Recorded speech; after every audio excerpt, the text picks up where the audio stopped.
everyone, welcome back to my channel. In today's video I have episode 4 of TikTok Made Me Read It, and in this episode I'm going to be focusing on TikTok viral dark romances.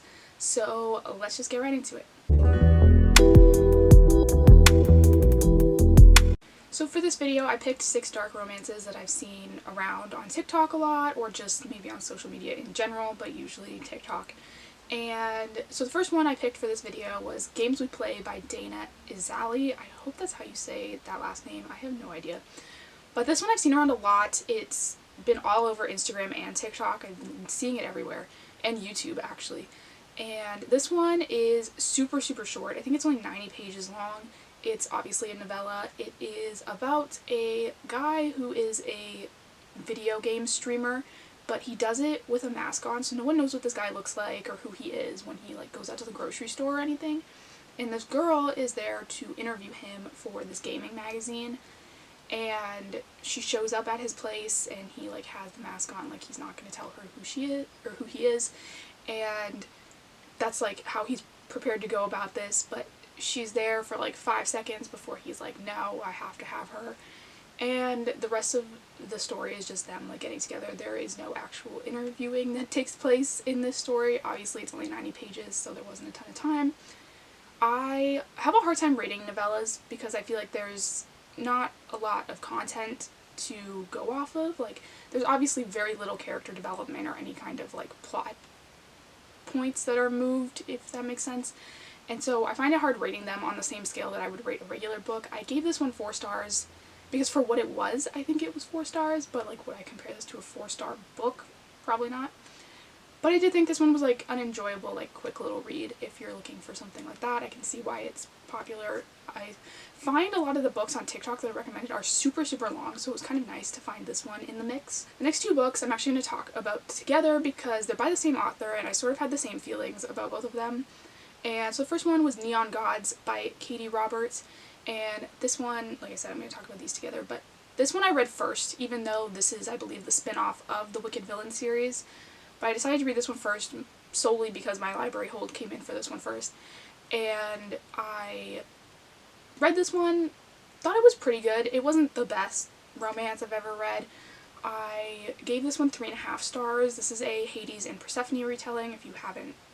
Actually, I don't know if it's necessarily a retelling so much as just a story with the Hades and Persephone characters in it. And my problem with this book and the next book is Desperate Measures, by the way, I didn't say that. My problem with these 2 books is I felt like in a lot of the books I read, there's obviously smut and then there's plot.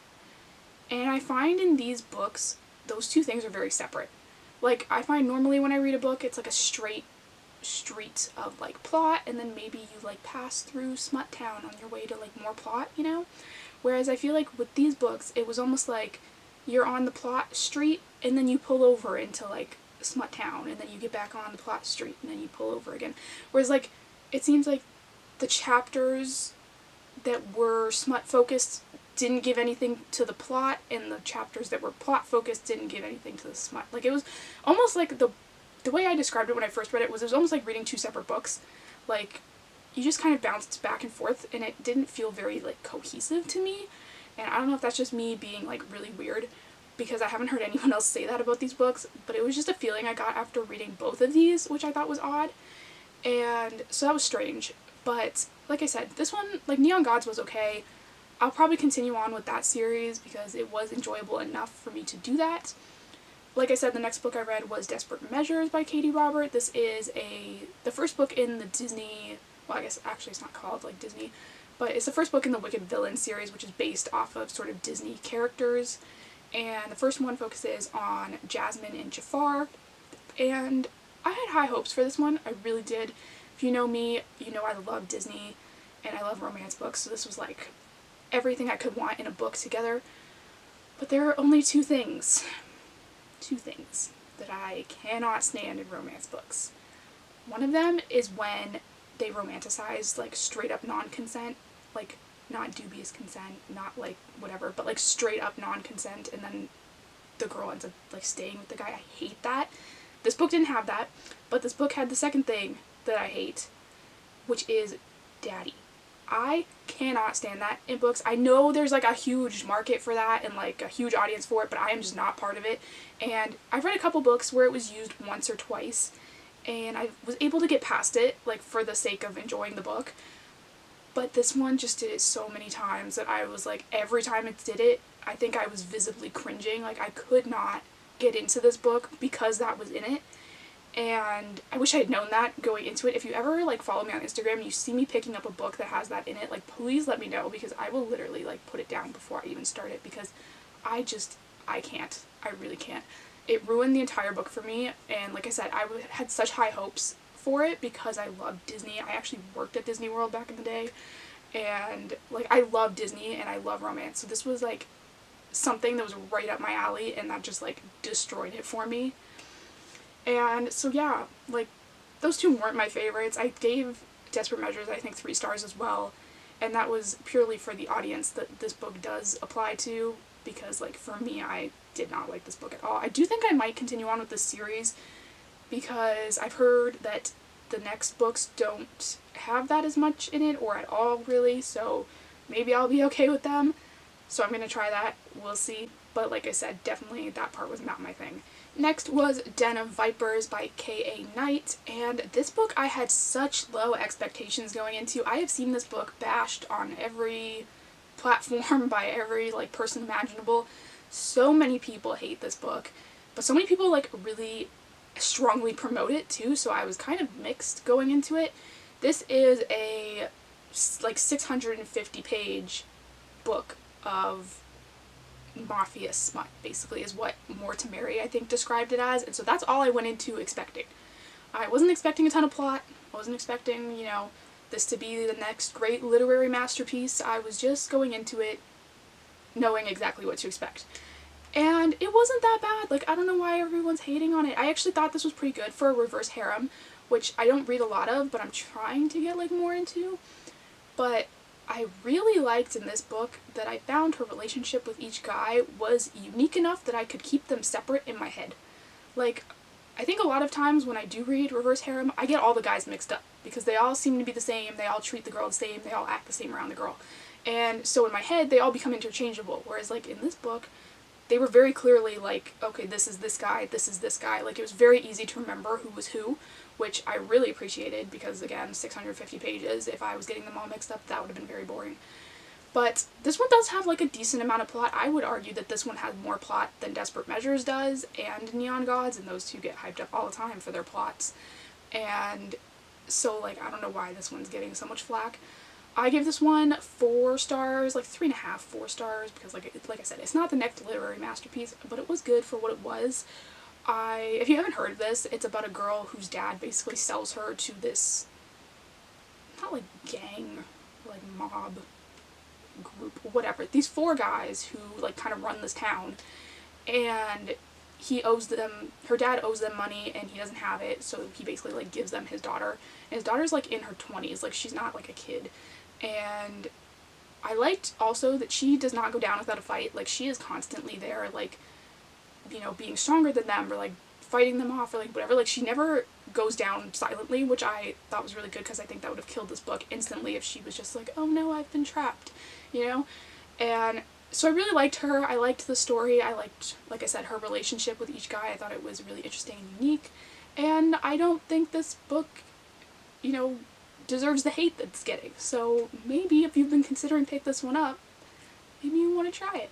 Next was Brutal Prince by Sophie Lark. This one I actually didn't see around a lot until after I read it, and it actually wasn't originally on this list for this video, but then I started seeing it everywhere, so I was like, okay, cool, I can throw this in this video. And this is a mafia romance for sure. This is like my first mafia romance, I think.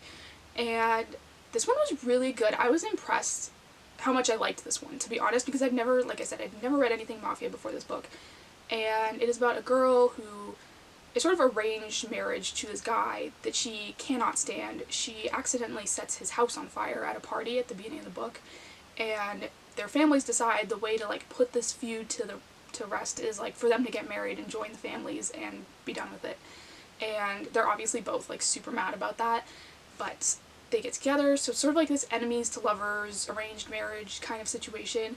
But this one was really good. Like I said, I don't know why I wasn't expecting this one to be good, because now I've seen it everywhere and I understand why. I gave this one 4.5 stars. It was like almost a 5-star. I don't know what could have made it a 5-star for me, but it just like wasn't there. But it was so good. I highly recommend this one. This is probably my favorite one out of this video for sure. I really loved the characters. I loved their relationship. I loved the enemies to lovers dynamic. It was just super interesting and not really like anything I'd read before, but at the same time kind of reminded me of like last year when I got into reading.